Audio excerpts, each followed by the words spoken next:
হিসাব বিজ্ঞানে কিভাবে আমরা সম্পদ চিনব সেটা আজকে আমরা একটা কবিতার মাধ্যমে দেখি যে কিভাবে আমরা হিসাব বিজ্ঞানে সম্পদ চেনা যায়।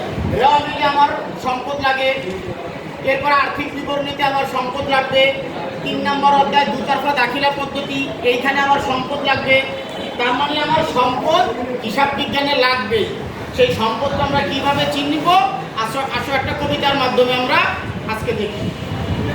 ব্যবহার করি যাহা, ভালো করে খেয়াল করবো মূল কথাটা, ব্যবহার করি যাহা সম্পদ আমার তাহা।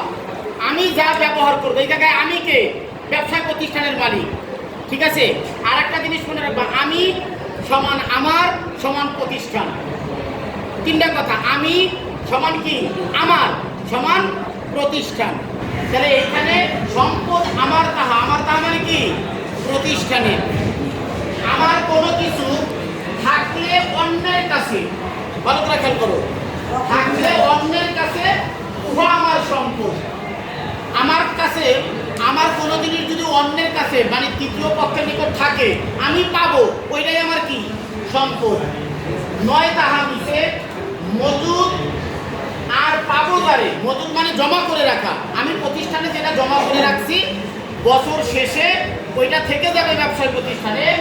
মজুদ আর পাবত দ্বারে সম্পদ আমি পবতারে, মানে যেটা আমার প্রতিষ্ঠানে মজুদ থেকে যাবে, ব্যবহার হবে না অথবা অবিকৃত অবস্থায় থাকবে, সেটাকে আমরা কি বলবো?